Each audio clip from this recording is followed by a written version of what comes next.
Hi everyone, my name is Emma and welcome back to my channel. So today I thought I would do a little recap and kind of what the Disney College Program application entails and exactly my process with the Disney College Program application, my timeline with everything, the phone interviews, and how basically everything went. If you are thinking about applying for the Disney College Program for fall of 2025, don't worry, there's still time left, so I definitely suggest that you use this time and go apply for it. It's such an amazing opportunity to intern for the Walt Disney Company down in Orlando, Florida at the Walt Disney World Resort, and there are a multitude of different roles that you could be given. So you could be placed in the theme parks, in the hotels, at Disney Springs, so many things you can do, merchandise concierge, food and beverage, photo pass, and all of this gets taken into consideration during your phone interview. So you definitely want to express the roles that you're interested in throughout this entire process. So I'm just gonna go over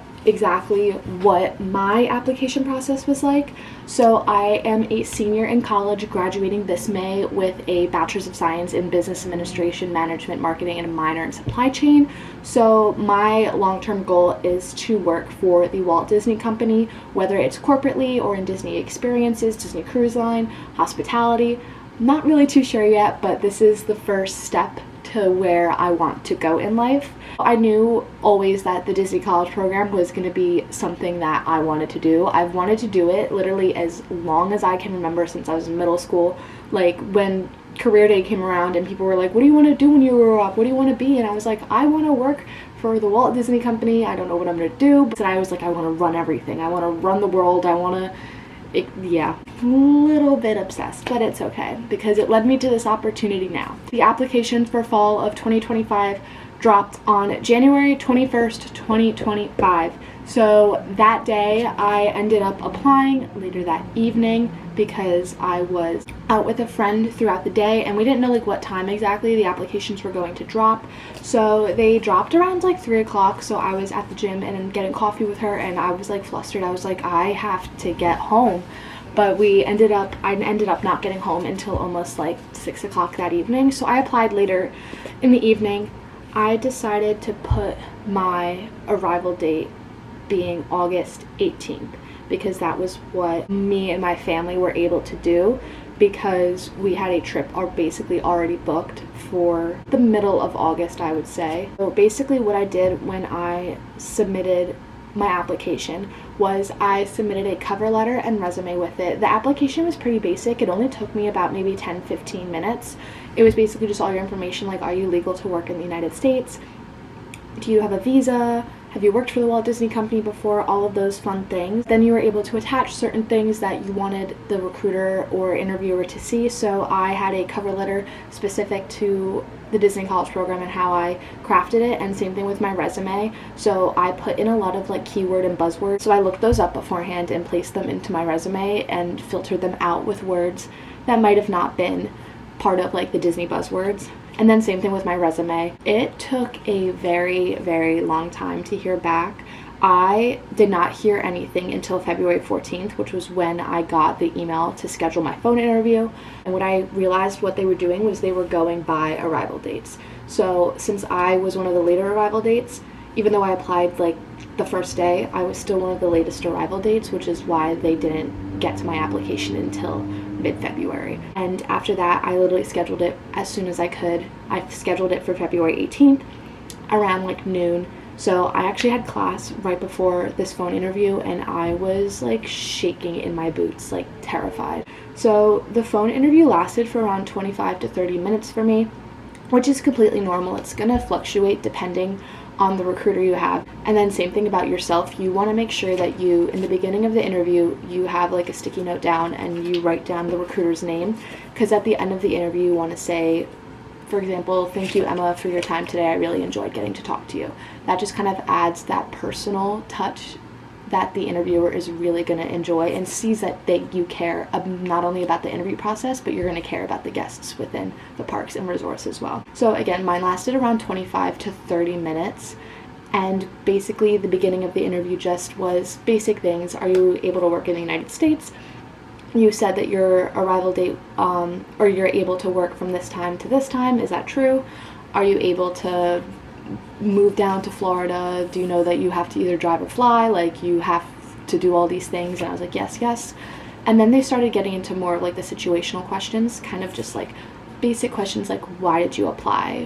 What relationship do you have with the Walt Disney Company or Walt Disney World Resort? And they kind of shifted into like living situations, like, have you had roommates before? Have you had to deal with situations with your roommates? How did you handle those? And then they started to get more into the guest safety, which is a huge thing. I recommend I had on the sides the 5 keys, which are Disney's like kind of just structural things that they value. So I had those, and I was able to relate them back to the 5 keys, which is really important. I also placed those in my resume and cover letter as well. Then they kind of got into basically what kind of positions they had, and after they listed a few, I gave them like my tops. So my tops were merchandise concierge and attractions. So they asked me questions around those specific roles. So one of them was, let's say you're concierge at a hotel and you have a family, a mother, father, and a 12-year-old boy and a 6-year-old girl, and they said they wanted to make dinner reservations. What would you recommend for them? And you kind of have to take into consideration, like, again, those are situational questions. So what I did was I gave a family style dinner restaurant. So I gave Ohana's as an option. That is great. It's a great family meal. And then I also gave Be Our Guest, because that's a great restaurant that's in a park, but it also caters to those younger kids and is able to accommodate to a lot of the things that younger kids want. They love the scenery, they love the food, and I think just being able to do that will put you a step above when you're interviewing. And then same thing with merchandise.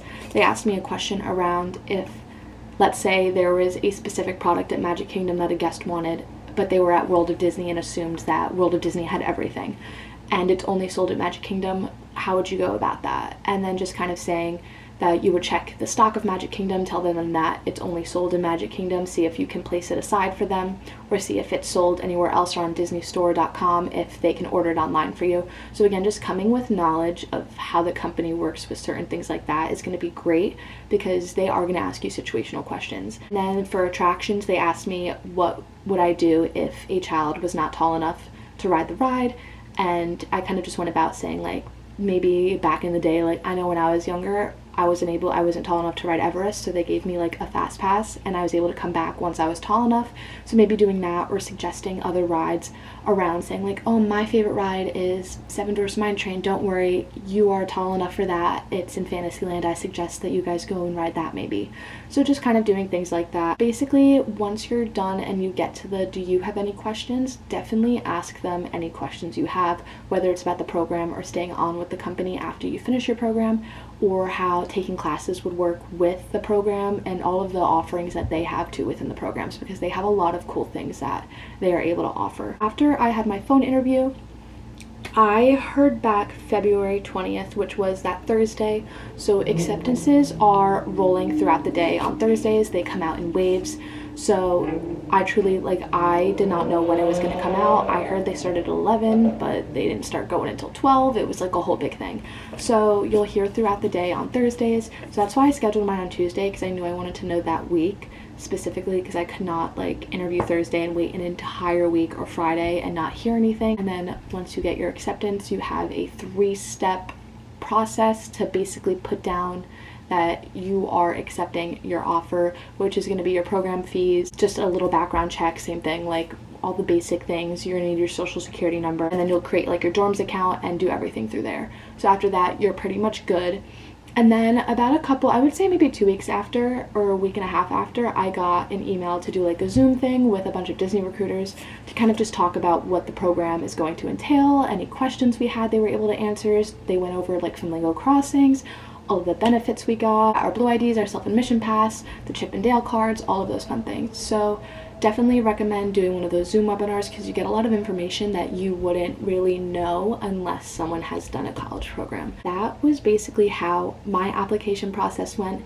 It was very long, and it was very, very stressful because of how long and waiting it was, because I was really worried because I didn't know they were going by arrival dates.